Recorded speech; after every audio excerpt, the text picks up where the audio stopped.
Hey, Poppy, tell them what they're watching. Yeah. Hello, and welcome to Chit-Chat, the discussion show on the TAPAS channel, where we gather together as many people as we possibly can who are involved in the project we've just released and talk about it for as long as we can stand to. This is our third episode, and what we're looking at is Irregular Fantasy, the Prologue, a novella I have posted on archiveofourown.org, which is an adaptation of the screenplay for the Irregular Fantasy pilot episode. I had this idea when the anniversary was approaching for the subject of our previous chit-chat, the Irregular Fantasy teaser. We weren't really any closer to releasing a second trailer than we had been when it premiered, and I had to get this story out of my system. So I converted it to a book, and I've been working on arranging all my scattered story ideas, kind of up that in priority so that these two and all the other writers we have on hand can begin writing both Irregular Fantasy and Keys and Kingdoms: The Choices, get them out into the world before we start doing the hard work of making the motion comics. Production on those is still ongoing. They just haven't been feeding our creativity, so we needed a boost. As always, before watching this discussion, make sure you have read Irregular Fantasy: The Prologue, link in description, because we will be spoiling it thoroughly. We'll try not to spoil anything we haven't released yet. I don't really trust anybody I've worked with not to blurt out spoilers, which is why we don't live stream these, to give me a chance to mute any future spoilers that come up, so don't censor yourselves. Just try to remember we're only spoiling the pilot. Uh, I'm Sage Mann, writer of the novella. I'm here with Mason Ellison and Naty Jenfjord, who helped me with the screenplay and will remain on the writing staffs for Regular Fantasy and Keys and Kingdoms both. Thanks for joining me. Absolutely. Yep. Yep. How that procedure went was, generally, I've got all these ideas and I put together as much of a script as I possibly can, and then we just hop on together and just find all the blank spaces where I didn't really have any ideas and pull them together, get some connective tissue in there. One notable thing early on was that Naty was too shy to have any input when Mason was present, so I eventually assigned different scenes to each of them, and we did it in one-on-one sessions instead of all three of us together. I think it resulted in a really solid script. Behind the scenes, we've gone over it with the cast, we've gone over it again with other creative team members, made some tweaks throughout, and yeah, I think it's solid as all hell, and I'm proud of what we achieved there. The pilot episode, whenever it comes out in a time period probably measurable in years rather than months, but it's going to be just grand. Yep. I always like to shout out what the previous Chit Chat episode was about. That was the aforementioned teaser. Great labor of love. We've struggled to put together anything else like it, but we're still trying. As the teaser itself says, we're trying. There will be 6 other teasers before this prologue is adapted into a pilot. In the meantime, once I've assembled my writings, which I hope I'll get done this month, we will be writing. Seasons will be books, episodes will be chapters, and in true fan fiction style, we'll work on one chapter at a time and post a chapter when it's done, all while actively working on adapting it all to motion comics, just like the teaser, taking it one day at a time. That's a good pace, one day at a time. Start by taking our talking points from the Patreon. As ever, our only Patreon subscriber of sufficient rank is Sadie Allen. I've been looking forward to this because Sadie and I actually met many years before Tapas was a thing, when she came across my My Little Pony fanfiction and was a regular commenter, so we've kind of come full circle. She's reading my fanfics again. She wonders if we have any advice on writing battle scenes, because she was very impressed by the ones she read in the fanfic. So let's talk about the process I worked out there. I was surprised when she posted a comment that complimented the fight scenes throughout, because I was really worried about them.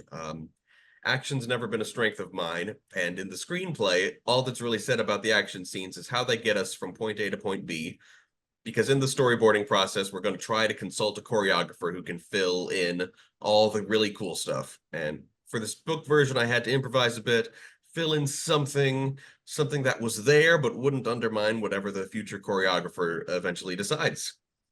I imagine there'll be a little more dialogue in the fight scenes that's not currently in the script or the book as moments become more distinct. It is still as minimalist as I could reasonably keep it. One thing probably noticeable in the text, the magic parts are a lot easier to write than the swordplay parts. It's easier to vividly describe the back and forth of a magic duel than a sword duel, which is why those parts are more detailed in the script and story, but hopefully with a choreographer, the sword fighting characters can make an equally impressive showing. That's what high fantasy is all about, swords and sorcery.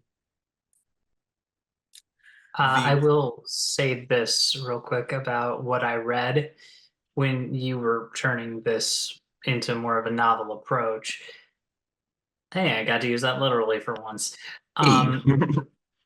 Is I agree. The way that you presented your action scenes, the thing I appreciated is that while you did keep it more or less simplistic, you described it in just enough detail that I never felt like I was being overwhelmed too much with like position of characters or angles or any other bizarre terms that you think would be beneficial. I feel when I read books with action scenes, sometimes too much detail becomes disoriented and I'm not sure what the heck is actually happening other say than that, yeah. they're swinging their swords at each other.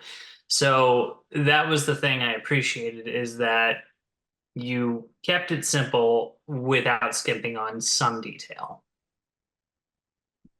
Yeah, yeah, I'm glad you think so. I like I said, I worried about it being underwritten.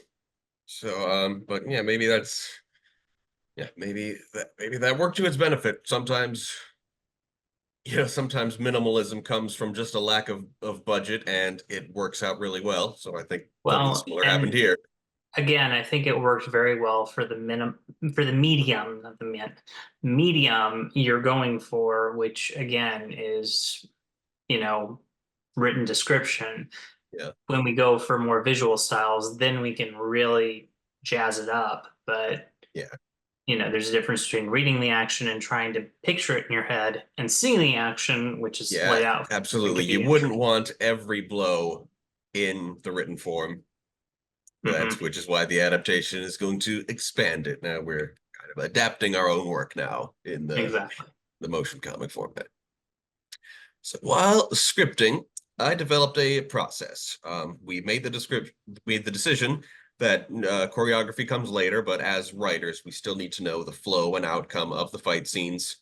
In any battle sequence, you've got to keep in mind three basic principles, and I believe I paraphrased these principles from Monty the creator of Ruby. There's function. What's our storytelling goal in showing this battle? How does the fight take the story from point A to point B? Character. What motivates every combatant to participate in this battle? Displaying their abilities and their personalities, making their objectives clear to the audience. And cool. It has to be awesome and fun to watch. Yeah, I still have a folder full of the choreography notes I made for the 5 distinct battle scenes in the two-parter. I made very simple maps of the area. I'll be making more elaborate ones when I dive into storyboarding. And I divide the fight into rounds, a bit like when you're playing D&D, but since we're telling a story here, a round was just as long as short as it needed to be, only involving the characters it needed to. And, in each round, I decide who's facing who, what emotions and thoughts are conveyed in that round, and ultimately who wins. Some rounds are pure story and dialogue, and in other rounds, I'm looking forward to the choreographer going nuts and the awesome blow-by-blow that'll occur and lead to the outcome. And I'll probably focus on who's fighting in the background, too. That's another good reason to have maps there. The procedure hasn't been fully tested yet. We've just applied it to this pilot and have not storyboarded or choreographed it yet. But I'm feeling good about it. And as there's a musical theater background to TAPAS, I'm anticipating that the final choreography will incorporate a rhythm, beats and measures, fight choreography based on dance, also a notion borrowed from Monty and our own Randy Wolfmeyer has something similar in mind for the RPG framework that holds all these stories together. Oh, yeah, I hope that was informative as far as our battle scene process still fairly untested, but I look forward to hacking at it and refining it a whole lot more as time goes on.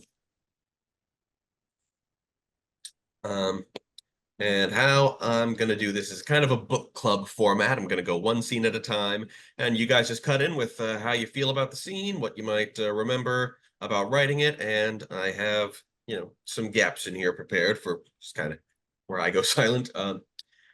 The first scene of the novella is a scene I call On the Wall, but that's not the first scene of the screenplay. The one thing I've cut out of the fanfic version is the narrator. There will be a mysterious narrator in the show, but she wouldn't really work in prose.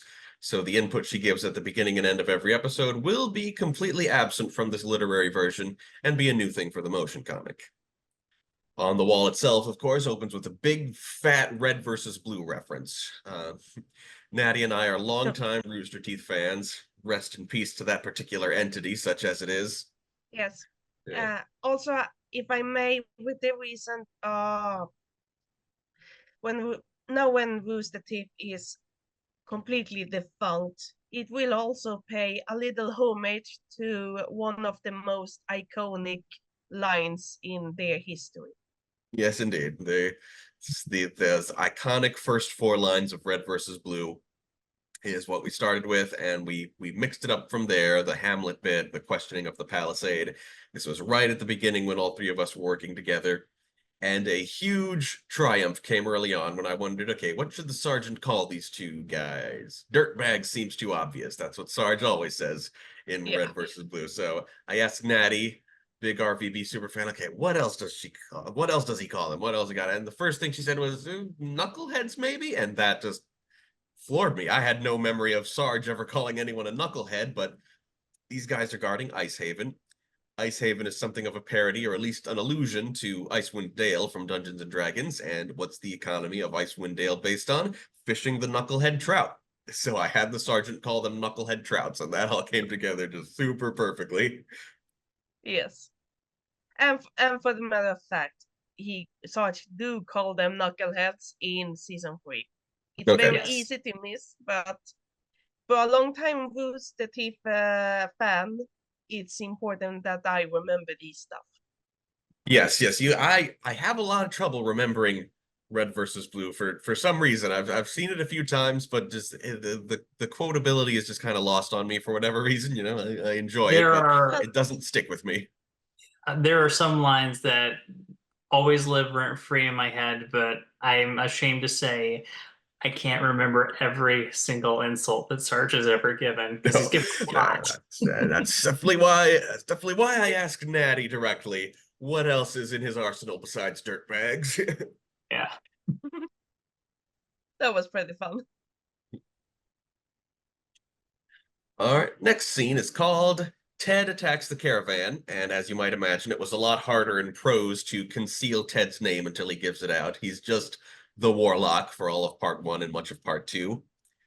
Naty hates that I named our main antagonist in the Cult of Cthulhu Ted. She used to just constantly challenge me on it. I'm like, it's funny. You can't take his name seriously. That's why it's funny. Sorry, yes, at first I was under the assumption that maybe TED was actually an acronym for something longer, but then it proved that this wasn't the case. Yeah, I went with that. I went with the acronym thing, but I still resent it. I think it kills it. That's why it's funny. Is Ted. Yeah, but the impression I get was Ted as a villain name was underwhelming. Why it's funny. See, I was wondering, Sage, specifically if you went with the whole Ted name because it was similar to Tim from Monty Python. I think subconsciously, yes. A red bearded evil wizard type named Ted is something that's been kind of in my ideas folder for a very, very long time, and it was always he'd always introduce himself as Ted, and someone would go, Ted? Yep, Ted. And that so his villain name is purely for the sake of irony. Pretty much, yeah. It's funny and ironic, and yeah, I think there was definitely some subconscious Tim the Enchanter there, and And I think it's largely based on like these banner ads I saw in the early days of the internet. It was United Airlines had this thing called TED, and I don't know what it was, but the banner ad was just TED asterisk. Yep, TED. So that's where that exact wording comes from. But Ted the Warlock, yeah, very similar to Tim the Enchanter, and a bit of the trope of Tom the Dark Lord. You know, that's kind of the trope. People, the most powerful warlock of all time, Tom. Or Yeah, that's silly. yeah, it's Tim, Tom, Ted. There's a theme. The three T's. Yep. The terrible tease. Yes. Oh yeah, I got. Um. Moving on. Yeah. So that was the first. It was our first major action scene. Didn't want it going on for too long. There's there'll be some recognizability to Dwangus when he appears first in Dwalin's character short.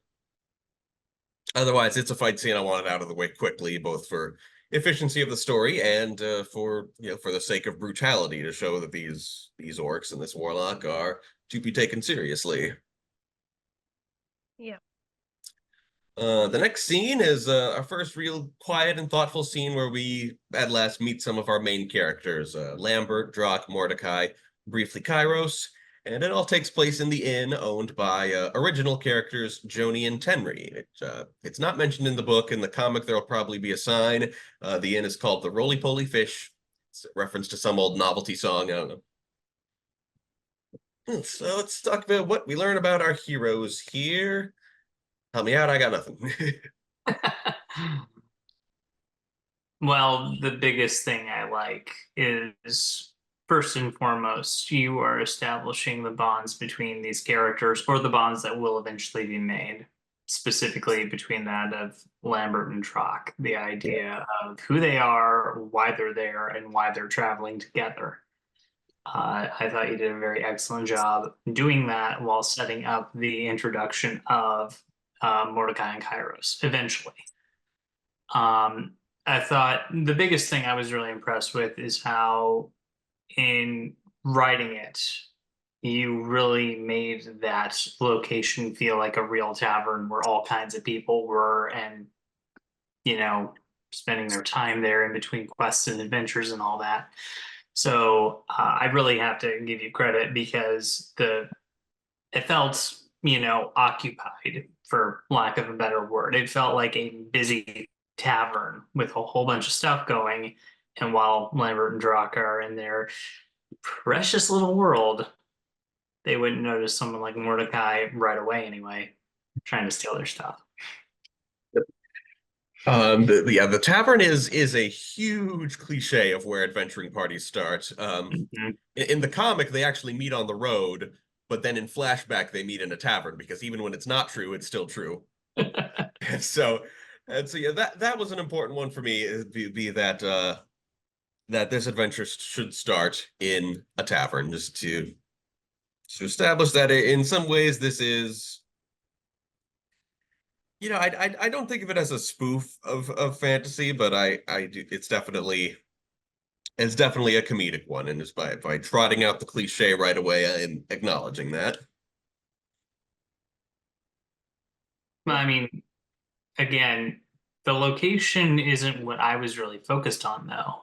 When I read it again, I was more focused on the fact that we were engaged with Lambert and Drock. Oh, sure, yeah. I mean, I wanted that's the way to make the But cliche work, to yeah. But what I'm saying is, even if it weren't at a tavern, the important thing is establishing that they are who they are and why they're there and why they're together. Absolutely. And you did a very effective job conveying that, just, in a backdrop we're all familiar with at this point. And for the purposes of a really good joke.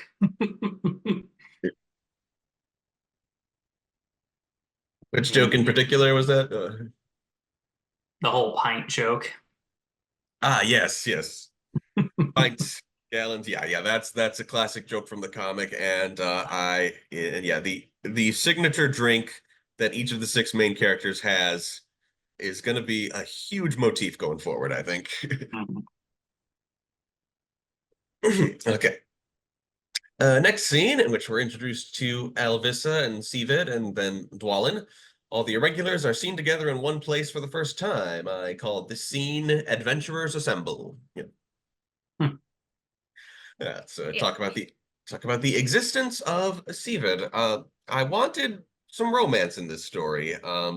So I took a character from one of the only semi-romantic storylines in the comic, a character from the science fiction theme named Forbes Davis. Sivid is, of course, Davis spelled backwards, and I made him Elvis's long-term boyfriend at the start, with intent to make it somewhat confusing to everyone, whether they know the comic or have just seen the teasers. What's with this seventh main character? Is he going to betray everybody? Is he going to die? He is our sacrificial lion. He's clearly the best and most competent hero of our heroes, and we lose him. And this version of Alvissa will, in the future, kind of have to figure out who she is without him. Yeah, I will say this as someone who doesn't ordinarily like reading a bunch of romance just because my cold black heart is shriveled and dead. I really actually did pick up on the affection and love they felt from each other through your writing. So I really want to compliment you on that. That was really well done. Yeah, it's something I like. It's something I'd probably never focus on super hard, but it's something I don't want to go without. And I don't hate romance. I just wanted to say that joke. I've just seen a lot of badly written romances and novels. Oh, sure. Especially in fantasy. So I want to commend you for actually, doing it very well, in my opinion. Thank you. Yeah, so the theme of romance exists, but it's not the main focus. Certainly not. That's the way I like things, and I think that's the way most people like things. And sometimes romance is overdone or underdone, and I want to cook it right. Yep. I As feel someone who writes on both fan fictions and original work, I thought you did it pretty well. Thank you, darling. I feel people can respond to romance in literature very differently depending upon their own experiences as well. And that's why I feel sometimes people are a little hesitant to want to try and do it, just because everyone's opinions, thoughts, feelings can always be so different that it could end up alienating people. But again, I thought it was good. So I applaud you for that. I hope so. Let's talk theming. Let's get a little controversial here. The themes that the characters espouse and discuss as early as here in the pilot. There's a lot of it from Lambert throughout very prominently in a discussion of philosophy between Alvissa and Sivid here. Even a bit from the earlier scene with Dwangus. And I want stories to be about something.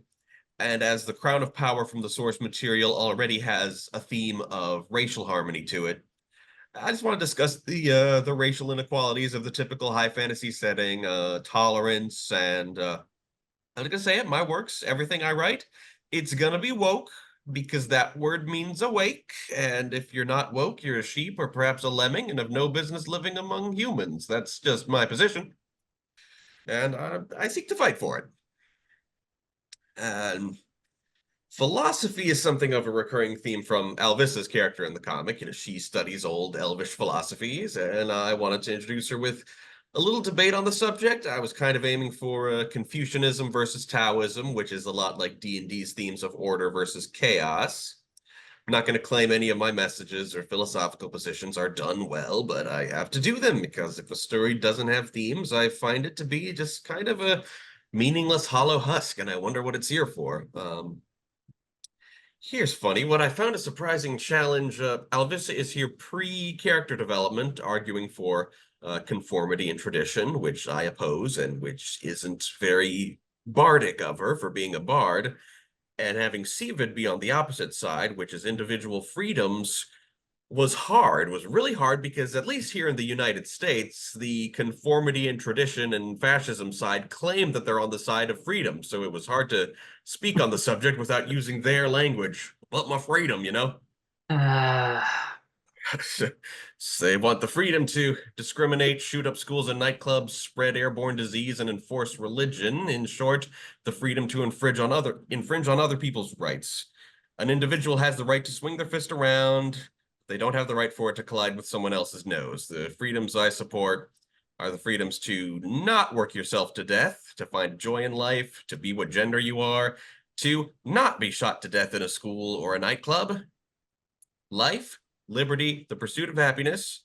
Half the country I live in, a lot less than half they gerrymander, seems to have forgotten about those other two things, but I hope one day we awaken them.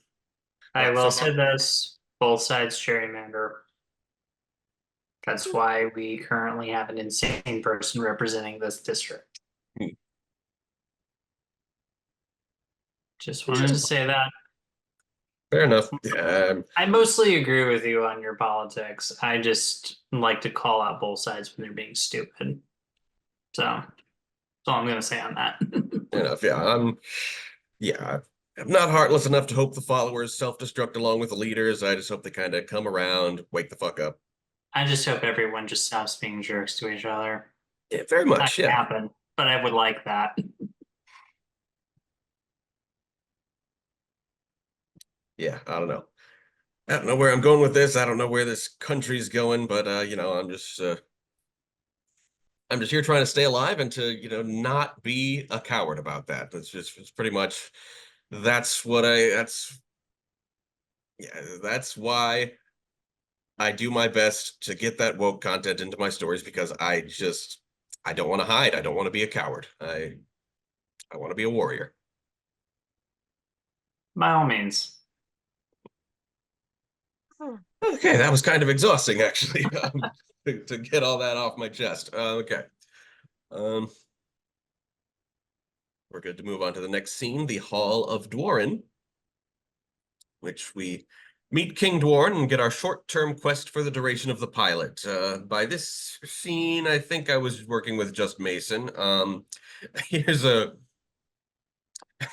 moment of writing I look back on with some fondness, I guess, retroactively, is Mason's original idea was for Mordecai, after hearing the details, to make fun of how dumb the plot was, which, as the guy who came up with the plot, kind of pissed me off. So I said, okay, series Bible moment, that's not how we're writing this.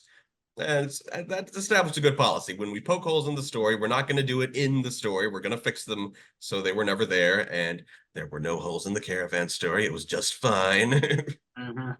Well, and that's what this experience has kind of taught me, because up till this point, I had never actually written on work with other people to this extent, especially on an idea that was not originally my own. So this was a bit of a learning experience for me. And, again, I'm still pleased that, one, you asked me to be involved, and two, that we're continuing on in this fashion. Yeah, me too. It's been a learning experience for me too, because I think people find me pretty contrary, and that's just it's pretty hard to figure out exactly what I'm going for. It's something specific and something I can't get by myself, but I think we are working together to get it there into something that satisfies everybody. At least here behind the scenes. Well, and the way I see it, when it's a writing process, I don't take rejection of ideas as a personal attack. You want your story to be the absolute best it can be. You want my help. I'm going to offer you as many ideas as I have in the hopes that one of them will work. And if none of them work, that's fine, because sometimes it can help you get to one that does. And even indirectly, that still means I did my job in helping you. So that's kind of the way I've approached this project. The idea that even if not everything I pitch works for you in the moment, it may work later, or it may help you spin it into something better. So Yeah, certainly. I mean, just about everything that comes up, I keep it in mind, and I think, yeah, maybe not now, but later, almost certainly. yeah. And what we came up with now was this long bit about Mordecai and Lambert discussing what should have been done. And in the screenplay, it's literally exactly a page, just a whole page of just them talking. And, because I figured, okay, that's not going to be funny unless it does go on and on forever to the point where it almost stops being funny and then comes back. So writing a lot of rambling was a challenge, but it does feel very natural, flowing from one point to another, connected with the characters, their opinions on being very, very consistent with what they're all about. Mordecai's opinion that soldiers are all stupid and ugly is not necessarily shared by TAPAS and Stuff Productions, right? And so I think in the final version, like to help that not be boring, I think there's going to be some interesting visualization of their ideas. Like I think it would be what I kind of have in mind is that Mordecai's stuff, you see what he's imagining in Naty's art style, which is very elegant and cute, and then kind of expresses him as the dashing, lovable rogue, and then Lambert's ideas would be expressed in drawings by me to demonstrate that Lambert can't draw, pretty much. Some readers behind the scenes have noted that some conversations seem to go on too long, but they never said that about moments Mason came up with, only ones that I came up with, so I guess Mason knows how to place them. I mean, I don't know what it is, but when it comes to writing dialogue, I really enjoy doing that. I love trying to capture naturalistic dialogue as much as I possibly can. I love dialogue. Yeah, it's a lot of my earliest stuff, and heck, even probably this. You find there's like dialogue and absolutely no prose because I don't know. It's kind of true when I read too. I kind of only read the dialogue, and then I got to go back. Okay, what were they doing during that? Well, did you really need to know exactly how many tables were serving rotisserie chicken and butterbeer and Harry Potter every single time they went to the Great Hall? No. Did Harry figure out, A or B? I don't know. I guess that's just kind of how my brain works when I'm reading stories. And Yeah. Harry Potter is just kind of the example I kind of noticed it in when I was a kid. It's like, don't care, don't care. Okay, now they're going somewhere. Yes. Yeah. Well, that's what I like about books is that you can have those superfluous details. Other media don't Yeah. really let you be superfluous, except maybe video games. Video games are a lot like books because they're long, Sometimes, yeah. long stories. Yeah. But what I'm saying is sometimes with books, it depends on the book, I should say. That Yeah. some Yeah. books hit you over the head with way too much detail. So you Mhm. start skipping the dialogue to see, okay, where is this plot going? So Yeah. And yeah, I know. For one, I like those scenes that I know will get cut out of the movie version. Those moments that are just for atmosphere and character. And speaking of which, next scene is shopping, a fairly non-essential scene, as characterization, slightest bit of foreshadowing. And yeah, I think if every scene is totally essential, your product comes out exactly that, a product with lacking in heart and soul. It's divided into 4 scenes. First, they coordinating each other, and then their 3 individual missions. Lambert and Drock to the inn for food, Elvis and Seaved to the shop for adventuring gear, and Kairos and Mordecai to Kairos' tower for his supplies. There's at least 2 big shout outs to the Order of the Stick in this scene. There's the change of lizard men to lizard folk being attributed to lizard feminism, and there's the notion that halflings go into culinary shock if they don't get good food. There are a lot of Order of the Stick references throughout Irregular Fantasy scripts, and I imagine there will be a lot more. It's another D&D based webcomic, and it's really, really good. Yeah, I haven't gotten anybody into it recently, so you two don't know what I'm talking about, but yeah, No, but I do try to understand where you go. thank you, darling. And But yeah, Order of the Stick. I hope they're. I have gotten some comments from the writer of the one other irregular webcomic fanfic on AO3, and yeah, he did spot the Order of the Stick references. So hey, that's good. The right people get it, you know. Yep. And the scene at Kasala's shop.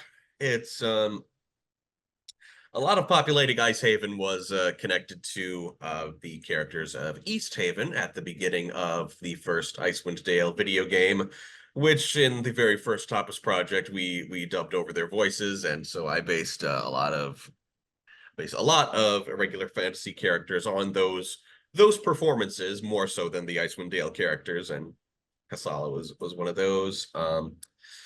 We put the Potion of Strength foreshadowing in there. Yeah, you know, like that oil of speed, elixir of health, purple stuff. I think that's one of those things that's funny, even if you don't remember those old Sunny D commercials, which is ideal when you're going for a reference joke. You know, is it funny even if you don't get the reference? Yeah.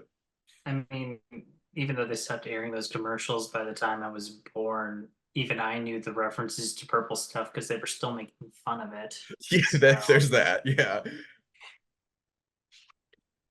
And Kasala and his turkeys, because in D&D's Forgotten Realms, you run into a lot of stereotypically Turkish merchants from Kalimshan. So it's I love how initially mystifying it is to everyone that his shop assistants are turkeys until he speaks Turkish at them. It's simple, but it's funny. I'm just and I don't know.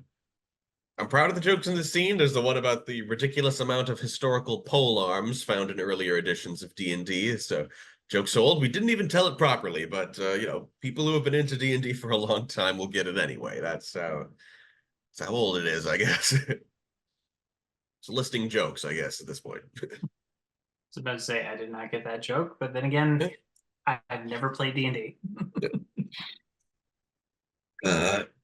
And then Kyrus's scene, I admit it, even in the end, there's not much substance. It does. I just trying to fill in a few blanks about what his current life is like. Um, you know, the way I see it, he's just kind of given up on adventuring for a while, and he's, you know, just set up a little wizard tower for himself in Ice Haven because that's where you go when you're out of ideas on where to go is Ice Haven. So, um, it did give me the opportunity for him to say the words charity collector guy. I think that was in a writing session with Mason there where I figured out he could use that. There is a character by that name in the comic, the charity collector guy. I've tried to place every single character who exists in the comics multiverse somewhere in this adaptation, as many as possible into the fantasy universe. I mean, that's probably as far as that guy will go, just a single name drop. I was recently reminded that there is, in fact, a strip in which the charity collector guy comes to Kairos's door, which I had no memory of. So, heck, as good a place as any to reference him is now even better. Mm-hmm. Yeah, I need a break. I overscripted this thing. Okay. Next scene is the trade roads, in which the party are on the road talking about stuff. Mordecai does this thing throughout the pilot, which is kind of a running theme in fantasy comedies I've written, talking about the history of the fantasy genre as if it's in universe history, pretty much. Talk about the rebranding. He's like whacking the fourth wall really hard without fully breaking it, you know? If you're Something I'm actually looking really forward to recording when we get there. good.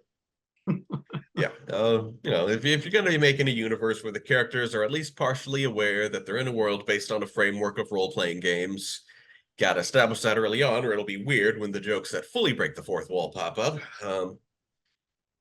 I have strict rules in place about how that meta stuff will be done because, you know, there have been some suggestions that didn't quite vibe, and it's all, yeah, these writing collaborations, it's all about refinement, about what we're really shooting for.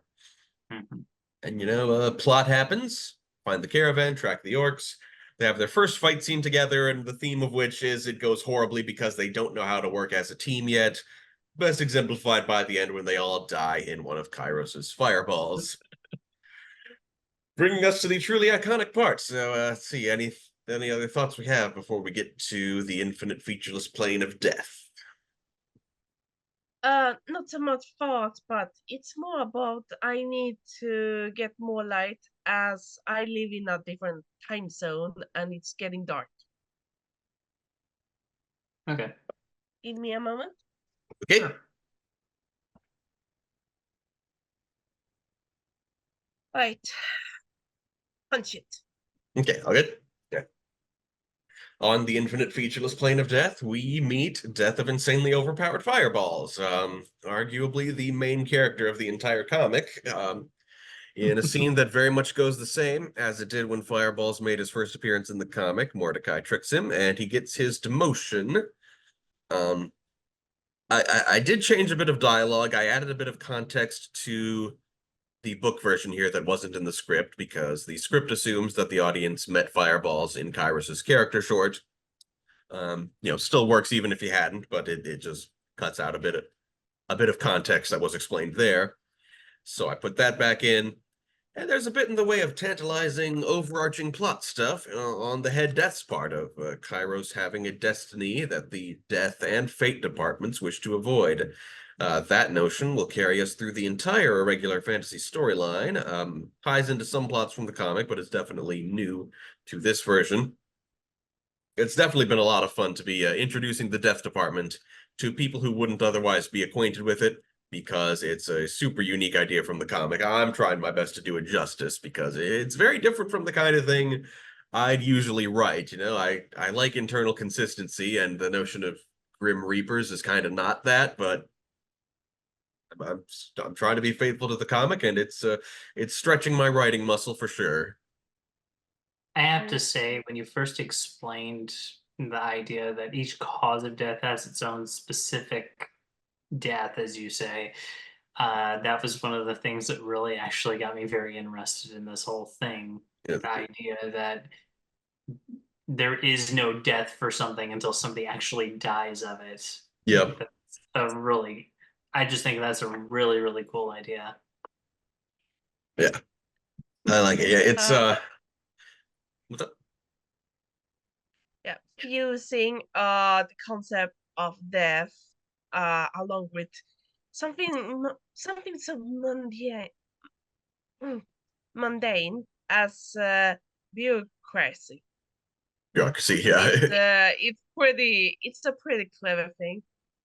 Big Also, I apologize in case I'm butchering the English language. It's not my native language. Don't worry about it, huh? Know what you meant, bureaucracy. Yeah. But No, yeah, understood.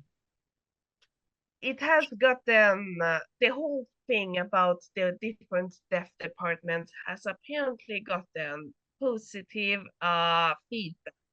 Judging from the fanfiction of Irregular Fantasy we have put up on Archive of Our Own.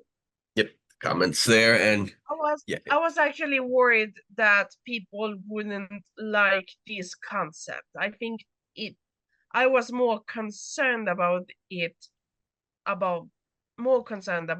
than anything else. Yeah, I was concerned about not doing it well. We'll see how it goes. I'll have to try to. It's hard to kind of remember. Okay, anytime a character dies, they do get taken up by a character from the death department, and I decided, okay, we probably don't have to see it every time, but people are going to expect it. So, yeah, I just want to try to squeeze that into as many plots as I can, because it's not coming naturally to me, but I'm remembering. Mm-hmm.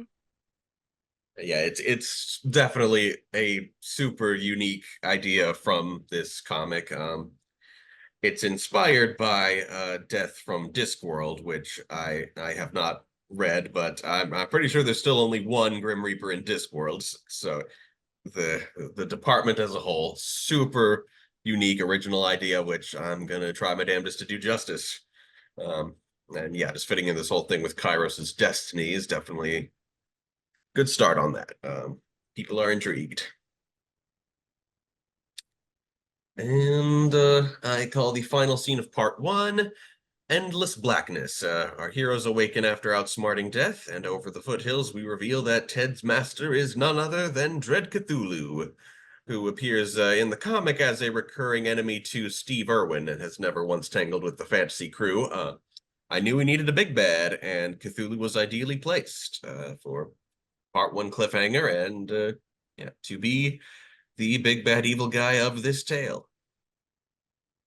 It makes more nothing speaks more villain than casting a big, horrible eldritch monster. Oh yeah, yeah. I love the term eldritch horror, eldritch abominations.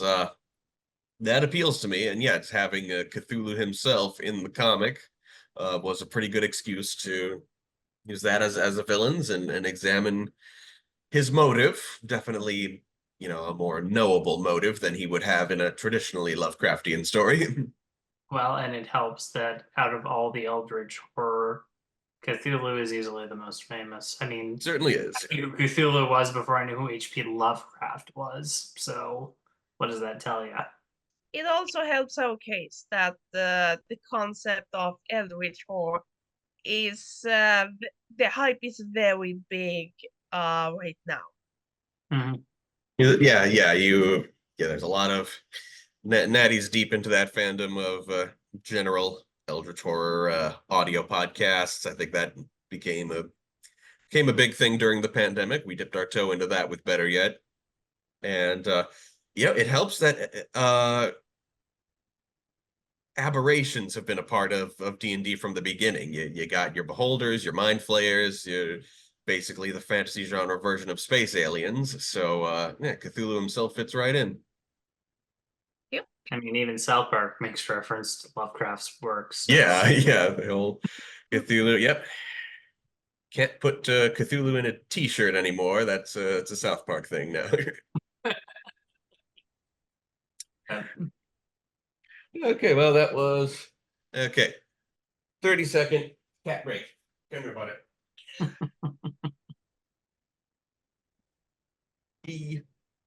Cat break. Cat break. Which one is that again? It's butter. Butter. It's okay. butter. More commonly known as my baby. Yeah, My cat butter is baby. Naty's baby. Butter, it's mommy. Sage may have adopted him, but Butter marked me as his parent when we met first time. Okay, good. Okay, it No. took him a while before he started struggling. That was nice. He stays with me a lot longer though. Yeah. Yes, you're his mommy. All right. Part 2 begins with the heroes entering Ted's lair and traversing the empty dungeon, consisting of the boxing glove trap, the walls closing in, and then the laser grid, all playing on classic dungeon crawling tropes with one hopes, some of that irregular webcomic comedy. They're all original jokes. I wanted to save the dungeon crawling jokes from the comic for a bit later, and I think we did well. I had to change the joke of the boxing glove trap. It's as scripted, it only works in the medium of animation, so it'll be way funnier next time you see it. As will the lasers when we can throw in a bit of the proper music to really hype up Mordecai as he's about to dance through them.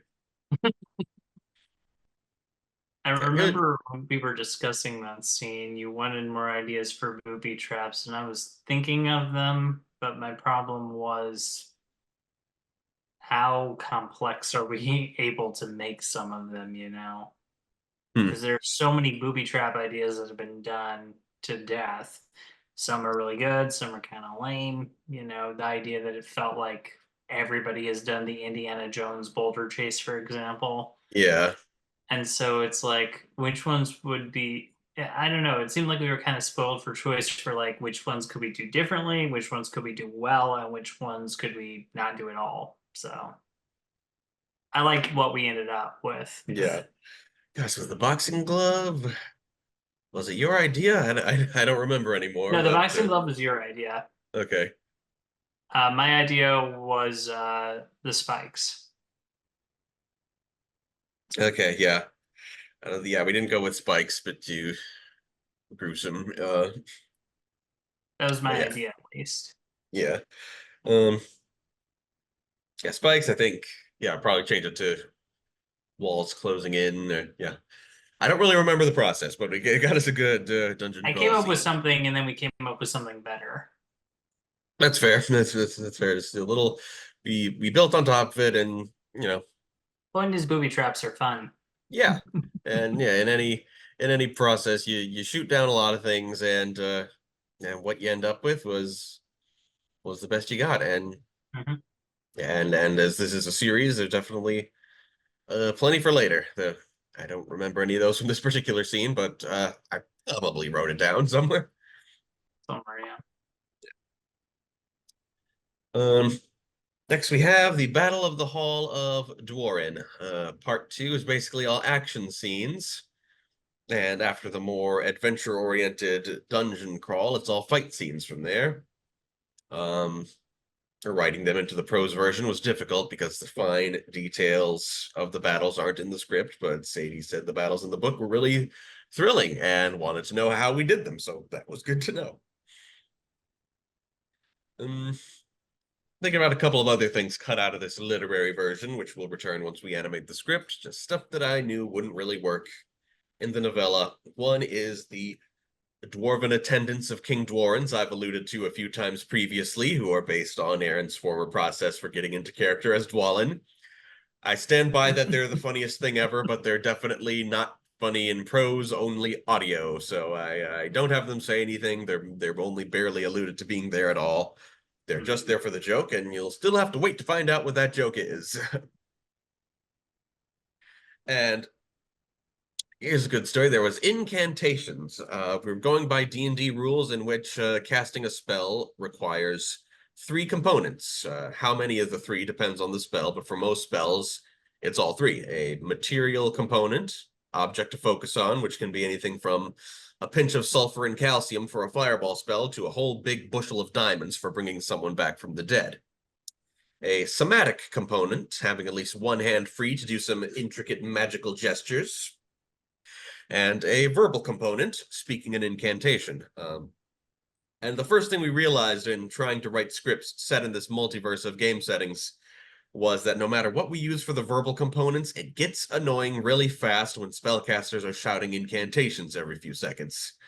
You ever seen the fight scenes in the Harry Potter films? They don't bother, right? So I consulted Randy about that, about what we might do about that in our gaming framework, non-D&D, and he suggested that the components just make spell casting easier, and that the verbal, followed by the somatic and material, is the easiest component to go without. So if incantations are getting annoying, we can just cut some of them freely, and from there I decided that an incantation could be just whatever we want it to be in the moment. So we had some fun coming up with silly, nonsensical things for spellcasters to shout out, usually giving every casting character something of a theme, and they don't have to incant every time they cast. I cut out almost all of the incantations in the script. There's one found in the book. I made the incantation of the spell Cthulhu attempts to cast a more of a lengthy chant to impress its importance. And the chant is, of course, the Lady Gaga song Bad Romance. Kept that one in. They're all silly like that, except much smaller in scale. Ted attacking the Hall of Dworin, and we have our first really big, large-scale battle. Any particular memories from that scene? I was just going to say the biggest thing I remember from that scene is how it builds upon the progression of how these people are slowly starting to actually work better each time they fight together. Yeah. And that this time it doesn't go as disastrously as the very first time they fought together. Yeah, it's like at this point, after seeing the dungeon, they are taking things fairly seriously. Well, and after cheating death once, they realize they don't want to try it again. That too. So I've liked the fact that, well, again, literary, but initially through the idea of visual storytelling, you actually do see the improvement that these people are making, not only to be better fighters, better warriors, but also better comrades to each other. Totally. Plus, I love how the threat keeps escalating as they keep getting better too. Yeah, classic. Classic gaming logic there. Just climbing the Well, ladder of challenge. Yeah. well, and it's just good storytelling too. So Yeah, of course. Yeah. That's why plus, Dragon Ball villains got ridiculously powerful pretty quick, right? Yeah, well, plus I also just like the whole idea of the spectacle of what seemed like a safe place at the beginning of the story is now under attack. Oh yeah, I love that. Next scene is a little two-part scene called Fireball's Plan. In the first part, we meet Death of being run over by a Mars rover. It's been an unpopular choice among the comic fans that I changed his name. In the comic, he's Death of being ground by a Mars rover rock abrasion tool. I just thought that was a little too specific for just the second death to be named in the story. It's a bit out there already to have one that clearly doesn't operate in this universe because he deals with Mars rovers. Otherwise, I'm pleased with how I adapted the character, critical to some of the earliest death plots in the comic, and so designed to kind of be a significant early antagonist going forward. So I may have shortened his name, but I've expanded his role, and I'm looking forward to how that's going to go. And then we have B.A. Batrachos and his frogs. More than one person has said that they hope to see that character in a regular webcomic. Even when I first told David Morganmar about it, he said that it was a great idea and he should use it. So hoping if he gets his hands on a Mr. T minifigure, which does exist, made for the game Lego Dimensions, and if he has a good story moment to port a character from our story into the source material, that's the dream. For my little project to make a fingerprint on the source material, and I thought maybe the pilot would be the only time we see this character, but I've had some ideas. We haven't seen the last of him, and that's something I try to do to any character who appears. It's something taken out of the Gargoyles playbook, is where if you can, for any reason, you can bring a character back, you should. A one shot can be so much more than that.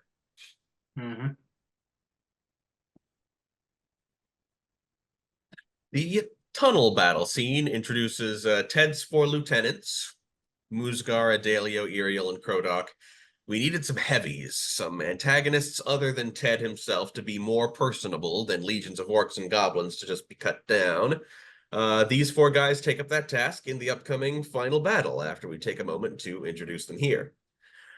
They'll be very vital antagonists going forward, but I didn't want them to steal too much focus yet.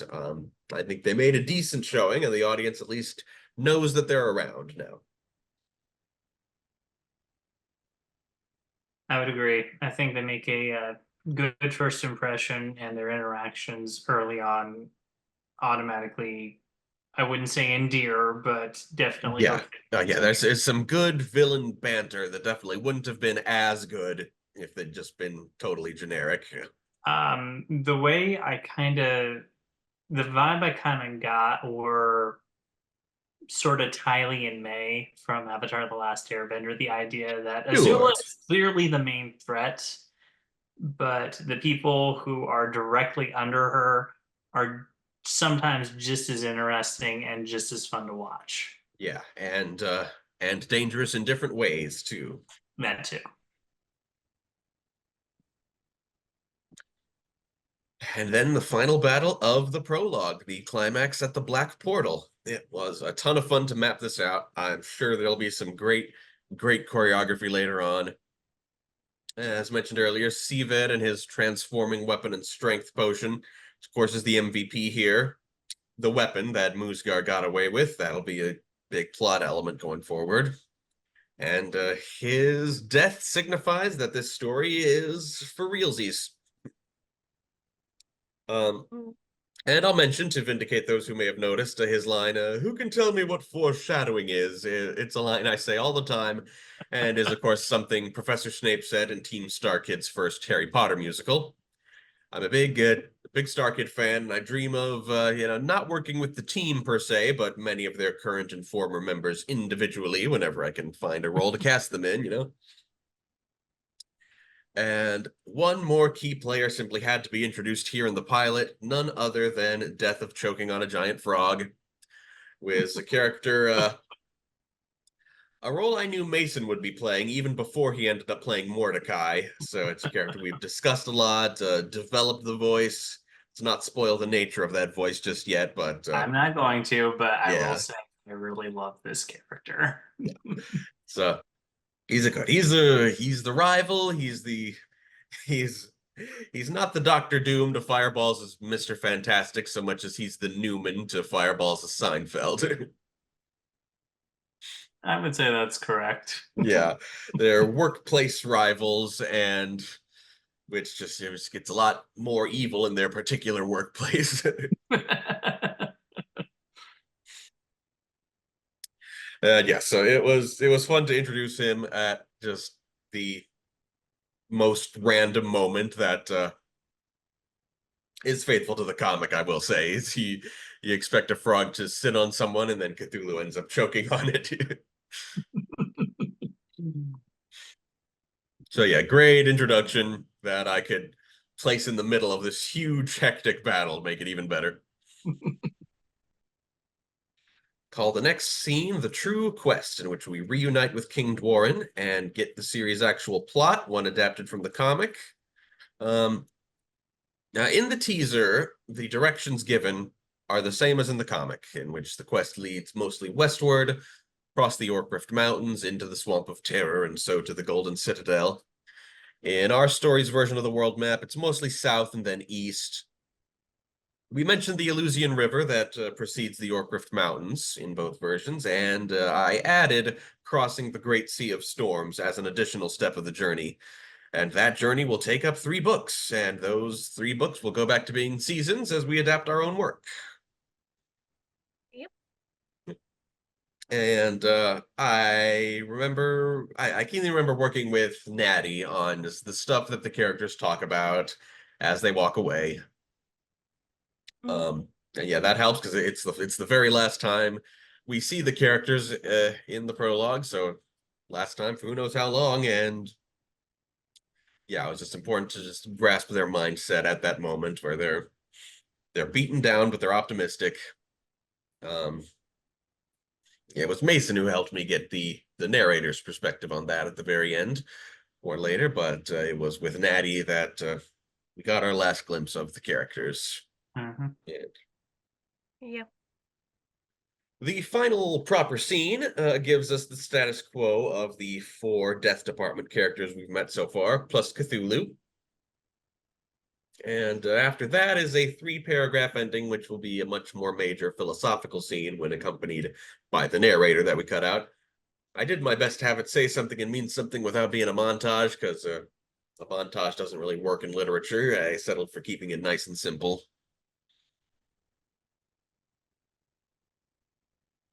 Sometimes nice and simple just sticks, you know? Yeah. I would hope so. Endings are hard, beginnings, endings. Oh yeah, that's hard because definitely. they gotta stick with somebody. Mhm. Oh yeah, one of the few fan fictions I managed to actually end. The ending has always been the most difficult for me, even for existing characters and the world. Yep. I'm currently writing my own work on my spare time, and I really dread coming to the end part. Yep. Yeah, it's yeah, I knew I had the image of, Lambert taking one step to the south, and figured that definitely works visually. Wasn't sure it worked here, but just kept nice and simple. I don't know. Mhm. Yeah. I thought the ending worked, so Thank you. especially since it's not really the ending, so No, it's the ending of the prologue. Yeah. But impact. So yeah, it's good to finally have that impact put out there. We've had people see it who just a mix of people, some of our people, people from the irregular webcomic forums, and some people I found there on AO3. So yeah, it's been very satisfying to, like I said, get it out of my system, and really looking forward to moving on. So what's next? I'm gonna storyboard the Halfling trailer. Yeah, it's been over a year and I still haven't done that, but we do have songs and we're gonna start writing season 1. I've set aside some times in the next couple of weeks to organize all my thoughts. It's it's a lot. There's still like 80 pages of scattered irregular fantasy notes I gotta sift through, but it should be pretty easy. Just go one at a time, put it where it goes. I've got some pre-organization done. And I'm going to be commissioning illustrations for this fanfic, so keep an eye out for those. They'll be put up on all our socials, so you don't have to keep an eye on the actual fanfic. TAPAS has Mastodon and Blue Sky accounts that I've never used. I'm going to try to be active there because, it feels like everybody stayed on Twitter, but it's going to collapse eventually. Maybe we can find people on the better apps if I only take the time to look. Oh, yeah. I just thank you for still calling it Twitter. I don't like that stupid rebrand. Naturally, yes. Tweet is always going to be Tweety. It doesn't matter if I'm not gonna. That's what they say. There's I'm not there's gonna two transform this into a rant. Okay. Yeah, there's two places you could dead name. They did not change the name of Twitter, and apparently Megamind 2 changed Minion's name to Old Chum. No, they didn't. Two places you can dead name. Well, again, when it's a billion-dollar corporation, I'm not as concerned about hurting Elon Musk's feelings. Yeah. And I'm also thinking about an audiobook, and then I've driven myself mad thinking about who do we cast in the audiobook that's the same or different from who we want to cast in the motion comic. I really gotta not freak out about it so much, and just the chips are gonna fall where they may. But our cast is still volunteer after all. Mm-hmm. And it's a great cast, it really is. Yeah. Yeah, so that's kind of my first and most enduring ponderance is that for the audiobooks we stick local, just bring people into the studio, and then when we go motion comic, we change some of the roles to people we had in mind who aren't local, I guess. Mm-hmm. Yeah. Just a thought. So thanks you guys for being here and mostly listening to me prattle on. I really appreciate your contributions to the conversation. No problem. Happy to be here. Yep. And what's next? Yeah, I already talked about what's next. So I think we will wrap it up here. Thanks for joining us. Check the link tree below for all the other stuff we're doing and the channel and all that. I didn't prepare an ending, obviously, but thanks a lot if you're still here. Have a good one. To support Tapas and learn more, visit our link tree. Tapas and Stuff Productions is brought to you by our supporters on Patreon, including Knight Sadie Allen.